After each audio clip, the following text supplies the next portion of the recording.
Hi coders, welcome back to France DRT. I hope you are all doing well today. हमने अपनी previous video में उम्मीद है आपको वो प्रीवियस वीडियो आपको बहुत अच्छी तरीके से समझ आया होगा, क्योंकि मैंने एक दूसरी चैनल का मेरा वीडियो अपलोड किया था। वो बहुत अच्छे से तरीका से समझाती है, अच्छी तरीके से समझाती है। अभी भी मैं वही कर रहा हूँ, सिर्फ मैं आपको मैं पहले से इंट्रोडक्शन दे रहा हूँ। तो आज हम पढ़ने जा रहे हैं अपनी पोजीशंस। पहले हमने ये अदर से यहाँ तक हमने क्लियर किया था पोजीशन के नाम से। अभी हम दूसरी प्रॉपर्टी पे जा रहे हैं। पोजीशन क्या होती है?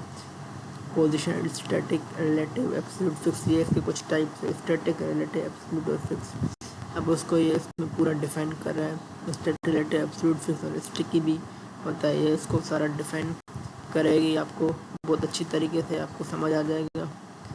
So let's start. बात करने वाले हैं पोजीशन प्रॉपर्टी का, जो काफी इंपॉर्टेंट सीएसएस प्रॉपर्टी है। पोजीशन प्रॉपर्टी क्या कहती है? CSS position property sets how an element is positioned in a document. यानी अगर ये मेरा डॉक्यूमेंट है तो इस डॉक्यूमेंट के अंदर कौन सा एलिमेंट कौन सी पोजीशन पर है। हो सकता है एक डिव यहां पर हो तो एक डिव यहां पर हो, तो एक डिव नीचे की तरफ हो, एक डिव बिल्कुल टॉप से जुड़ा हुआ हो, एक डिव बिल्कुल बॉटम से जुड़ा हुआ हो। तो ये डिव की पोजीशन या किसी और एलिमेंट की, किसी बटन की, पैराग्राफ की, हेडिंग की पोजीशन को जो प्रॉपर्टी सेट करती है उसे हम पोजीशन प्रॉपर्टी कहते हैं।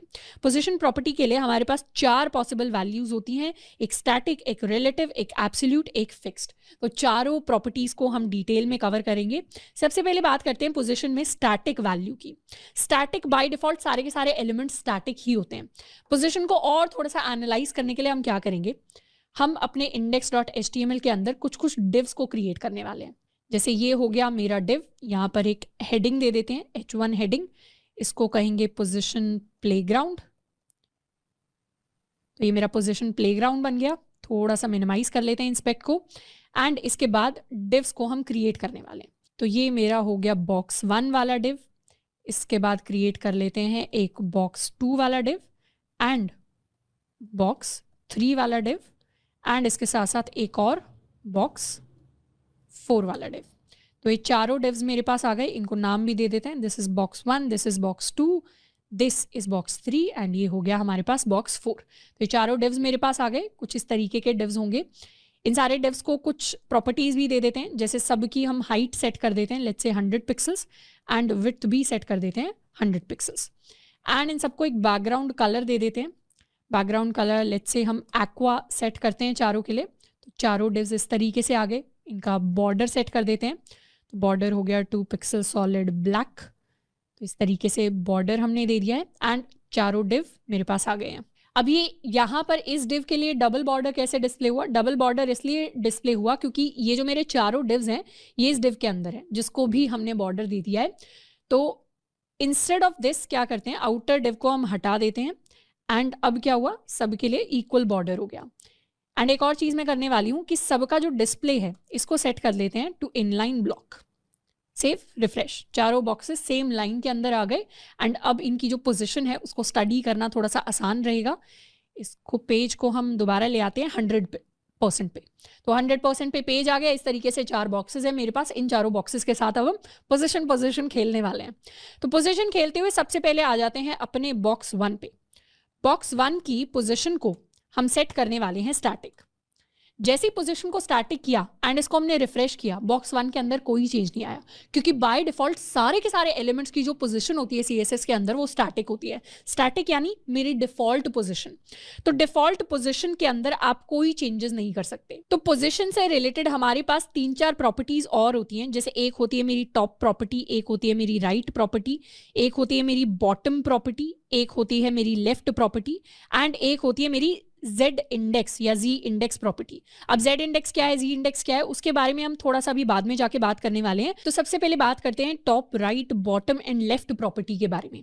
जब भी मुझे टॉप से कोई डिस्टेंस सेट करना होता है कि पेज के टॉप से मेरा एलिमेंट कितने डिस्टेंस पर होना चाहिए, तो उसके लिए हम टॉप प्रॉपर्टी का यूज करते हैं। मैं सिंपली लिख सकती हूँ टॉप से 20 पिक्सल्स होना चाहिए।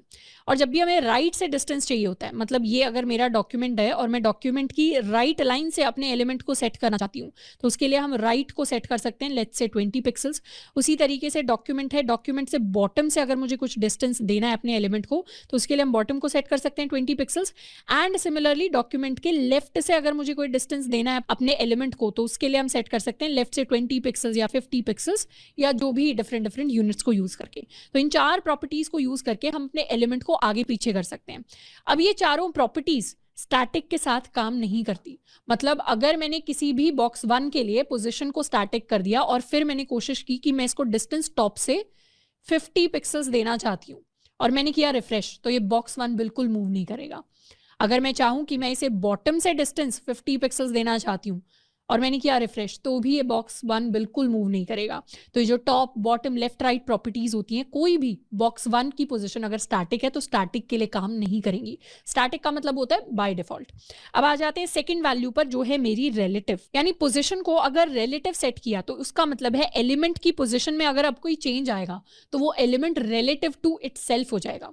जैसे बॉक्स 2 की बात करते हैं, अगर मैंने बात की बॉक्स 2 की एंड बॉक्स 2 के लिए मैंने पोजीशन, तो उसका मतलब है एलिमेंट की पोजीशन में अगर अब कोई चेंज आएगा तो वो एलिमेंट रिलेटिव टू इटसेल्फ हो जाएगा। जैसे बॉक्स 2 की बात करते हैं, अगर मैंने बात की बॉक्स 2 की एंड बॉक्स 2 के लिए मैंने पोजीशन को सेट कर दिया एज रिलेटिव, इसको कर देते हैं सेव रिफ्रेश, तो अभी तो बॉक्स 2 के अंदर कोई चेंज नहीं आया।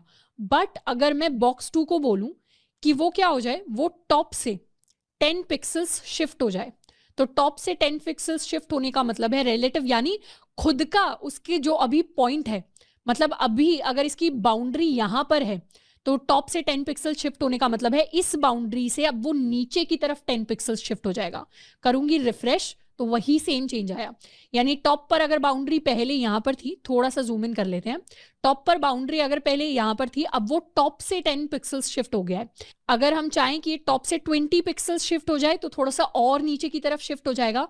और अभी अगर हम चाहते हैं कि लेफ्ट से भी 10 पिक्सल्स शिफ्ट हो जाए, सेव, तो लेफ्ट से 10 पिक्सल्स कहने का मतलब है कि ये राइट की तरफ खिंचकर 10 पिक्सल्स चला जाएगा। तो अगर टॉप 20 पिक्सल्स होता है तो मतलब बॉटम पे जाएगा, लेफ्ट 10 पिक्सल्स होता है तो मतलब राइट की तरफ जाएगा, राइट लिखा हुआ है तो मतलब लेफ्ट की तरफ खिंच कर जाएगा। तो इसे करेंगे रिफ्रेश, तो ये क्या हुआ, लेफ्ट से 10 पिक्सल्स शिफ्ट हो गया जहां पहले इसकी बाउंड्री थी, और अब ये दूसरे एलिमेंट के साथ ओवरलैप कर रहा है। तो जब भी एक एलिमेंट दूसरे एलिमेंट के साथ ओवरलैप करता है तो कुछ इस तरीके के HTML एलिमेंट्स हमारे पास क्रिएट होते हैं। तो रिलेटिव प्रॉपर्टी का यही मतलब है कि एलिमेंट अब रिलेटिव टू इटसेल्फ होगा, और जैसे आप किसी भी एलिमेंट की पोजीशन को रिलेटिव कर देते हैं तो top right bottom left Z index, ये सारी प्रॉपर्टीज वर्क करती हैं। तीसरा होता है हमारे पास पोजीशन के लिए एब्सोल्यूट पोजीशन। एब्सोल्यूट पोजीशन होती है position relative to its closest positioned ancestor. Positioned ancestor का मतलब है ऐसा एंसेस्टर जो नॉन स्टैटिक हो, मतलब जिसकी पोजीशन स्टैटिक ना हो, कोई और हो। पोजीशन रिलेटिव भी हो सकती है, एब्सोल्यूट भी हो सकती है, फिक्स्ड भी हो सकती है, स्टिकी, कुछ और हो, बस स्टैटिक ना हो। तो ऐसा उसका जो एंसेस्टर होगा, एंसेस्टर क्या होता है, एंसेस्टर यानी पेरेंट, पेरेंट एलिमेंट, या पेरेंट का पेरेंट एलिमेंट, या उसका भी पेरेंट एलिमेंट। तो जितने भी आपके पेरेंट्स हो जाते हैं, मतलब बाहर की साइड जो टैग्स लिखे हुए हैं, जो एलिमेंट्स लिखे हुए हैं, उनको हम एंसेस्टर्स कहते हैं। जैसे यहां पर अगर मैंने एक डिव बनाया और डिव के अंदर मैंने एक और डिव क्रिएट किया, डिव के अंदर एक और डिव क्रिएट किया, उसके अंदर एक और पैराग्राफ क्रिएट किया, तो इस पैराग्राफ टैग के लिए जो बाहर वाला डिव है, ये तीनों डिव्स इसके एंसेस्टर्स हो जाएंगे। एंसेस्टर्स मानी पूर्वज, तो बाहर के लेवल में जितने भी आगे वो सारे उसके पूर्वज हो जाएंगे। तो एब्सोल्यूट कहने का मतलब है कि अब पेरेंट या किसी भी एंसेस्टर के रिलेटिव, जो नॉन स्टैटिक एंसेस्टर है, उसके रिलेटिव अब मुझे शिफ्ट होना है। जैसे यहां पर अभी के लिए हमने कोई पेरेंट नहीं बनाया हुआ, तो बेसिकली अगर मैं इस बॉक्स 3 की बात करूं तो बॉक्स 3 का पेरेंट कौन है, इसे थोड़ा सा सही तरीके से लिख लेते हैं। तो बॉक्स 3 का पेरेंट है बॉडी टैग। बॉडी टैग क्या है, सबसे आउटर में है, बॉडी टैग के अंदर ही H1 आ रहा है, अंदर ही बॉक्स 1 आ रहा है, अंदर ही बॉक्स 2 आ रहा है, अंदर ही बॉक्स 3 आ रहा है। तो बॉक्स 3 के लिए इसका पेरेंट या इंसेस्टर हो जाएगा बॉडी टैग। तो बॉडी टैग के रिलेटिव अब चीजें शिफ्ट होने वाली हैं। तो अगर मैं बॉक्स 3 के लिए इसकी पोजीशन को कर दूं एब्सोल्यूट, तो एब्सोल्यूट कहने का मतलब होगा, इसको करेंगे रिफ्रेश, तो अभी तो बॉक्स 3 में कोई चेंज नहीं आएगा, मतलब पोजीशन वाइज बॉक्स 3 मेरा वहीं के वहीं रखा हुआ है, बट मेरा बॉक्स 4 गायब हो गया। बॉक्स 4 एक्चुअली गायब नहीं हुआ है, बॉक्स 4 बॉक्स 3 के बिल्कुल नीचे जाकर प्लेस हो गया है। ये क्यों हुआ? क्योंकि जैसे ही पोजीशन को एब्सोल्यूट रखा गया वो डॉक्यूमेंट फ्लो से हट गया और अब उसकी पोजीशन डॉक्यूमेंट के बॉडी टैग के हिसाब से चेंज हो रही है। मतलब अगर मैं चाहती हूँ टॉप से सिर्फ 10 पिक्सल्स हो, तो यहाँ पर अब टॉप कहाँ पर है? टॉप है बॉडी टैग का टॉप, यानी पूरे डॉक्यूमेंट का टॉप। तो जो मेरे ऊपर ब्राउजर के ऊपर वाला जो टॉप है उससे 10 पिक्सल्स पे शिफ्ट हो जाएगा मेरा बॉक्स 3, एंड ये इसके नीचे छुपा हुआ ये रहा मेरा बॉक्स 4, ये वाला। बट बॉक्स 3 यहाँ पर है। मैं क्या करती हूँ, एक बार के लिए इनको हम क्या कर लेते हैं, अलग अलग कलर्स दे देते हैं ताकि ये और क्लियरली हमें दिखाई दें। तो एक के लिए बैकग्राउंड कलर को सेट कर लेते हैं रेड, एक के लिए हम बैकग्राउंड कलर को सेट कर लेते हैं to let's say green, and इस बॉक्स 4 के लिए बैकग्राउंड कलर को सेट कर लेते हैं टू ब्लैक। तो ये मेरा बॉक्स 1 हो गया, बॉक्स 2 हो गया, बॉक्स 3 हो गया, बॉक्स 4 हो गया। तो यहाँ पे क्लियरली दिखाई दे रहा है बॉक्स 4 क्या था, बॉक्स 3 के नीचे हिडन हो गया था। अब बॉक्स 3 कहाँ है? टॉप से 10 पिक्सल्स हो गया। और टॉप कहाँ से मेजर हो रहा है? टॉप मेजर हो रहा है क्लोजेस्ट पोजिशन्ड एंसेस्टर, यानी मेरे बॉडी टैग से। ये समझना बहुत जरूरी है। क्लोजेस्ट पोजिशन यानी नॉन स्टैटिक एंसेस्टर कौन हो गया बॉक्स 3 के लिए? उसका बॉडी टैग यानी पूरा का पूरा ब्राउजर विंडो या मेरा डॉक्यूमेंट। हम चाहें तो इसको लेफ्ट से भी दे सकते हैं। लेफ्ट से अगर मैंने इसे 20 पिक्सल्स दिया तो ये कहाँ जाएगा? इस पूरे के पूरे डॉक्यूमेंट के लेफ्ट साइड से 20 पिक्सल्स जाएगा। रिफ्रेश, तो अब ये लेफ्ट से 20 पिक्सल्स चला गया, मतलब यहां से 20 पिक्सल्स है एंड टॉप से अब ये 10 पिक्सल्स है। अब बात करते हैं बॉक्स 4 की, जिसके अंदर अप्लाई करेंगे हम फिक्स्ड। तो पोजीशन फिक्स्ड होने का मतलब है कि position is now relative to the browser. Absolute के केस में एंसेस्टर के रिलेटिव थी, जो किसी किसी केस में ब्राउजर भी हो सकता है, बट फिक्स्ड के केस में हमेशा ब्राउजर ही होगा। एंड इस केस में हमारा जो एलिमेंट है वो डॉक्यूमेंट फ्लो से हट जाएगा। तो यहां पर आ जाते हैं बॉक्स 4 पर, एंड बॉक्स 4 के लिए पोजीशन को कर देंगे फिक्स्ड। अब अगर मैंने पोजीशन को फिक्स कर दिया एंड इसे लेट्स सपोज मैं राइट से 10 पिक्सल्स रखना चाहती हूँ, तो राइट यानी मेरे डॉक्यूमेंट का राइट। इसके लिए कलर को ब्लैक की जगह कोई और कलर दे देते हैं ताकि ये थोड़ा और विजिबल हो। तो पिंक कर दिया। और राइट यानी मेरे डॉक्यूमेंट का पूरा राइट साइड, राइट से 10 पिक्सल्स जाएगा। रिफ्रेश करेंगे तो ये बॉक्स 4 यहाँ पर है और ये राइट एंड से पूरे के पूरे डॉक्यूमेंट के राइट से 10 पिक्सल्स है। मैं चाहूँ तो इसे बॉटम से भी दे सकती हूँ। बॉटम से अगर हम इसे 20 पिक्सल्स कर दें तो अब क्या हो गया? रिफ्रेश हो गया एंड ये बॉटम से 20 पिक्सल्स हो गया। तो जो हमारे फुटर्स होते हैं यूजुअली, जो वेबसाइट के बिल्कुल नीचे आते हैं, उनको हम क्या कर देते हैं? पोजीशन फिक्स कर देते हैं कि आप डॉक्यूमेंट के बिल्कुल नीचे ही रहेंगे। या हेडर है तो उसकी पोजीशन डॉक्यूमेंट के ऊपर फिक्स कर देते हैं कि टॉप से 10 पिक्सल्स हो गए, टॉप से 0 पिक्सल्स भी हम कर सकते हैं। अगर मुझे बिल्कुल इस बॉक्स 4 को फुटर की तरह बनाना है तो मैं इसे बॉटम से 0 पिक्सल्स कर सकती हूँ। पिक्सल्स भी नहीं, सिर्फ 0 लिखने की जरूरत है। रिफ्रेश, तो ये क्या हो गया? अब हमेशा ये जो बॉटम होगा पेज का उससे सटा रहेगा। एंड इसकी जो विड्थ है इसको अगर मैं 100% कर दूं, सेव, रिफ्रेश, तो ये क्या हुआ? पूरा का पूरा जो मेरा डॉक्यूमेंट है उसकी कंप्लीट विड्थ इसने ऑक्यूपाई कर लिया है। या इसे 100% ऑफ व्यू पोर्ट विड्थ अगर मैं कह दूं परसेंटेज की जगह, सेव, रिफ्रेश, तो कुछ इस तरीके से मुझे दिखाई दे रहा है। एंड इसी तरीके से हम अपने फुटर्स को क्रिएट कर सकते हैं। अब एक और स्पेशल चीज हम देखने वाले हैं। मैं क्या करूंगी, इस बॉक्स 4 को पेज के सबसे टॉप पे लगा दूंगी। हमने क्या किया? बॉक्स 4 को पेज के सबसे टॉप पे लगा दिया HTML में। एंड अब इसके अंदर कुछ चेंजेस लाएंगे।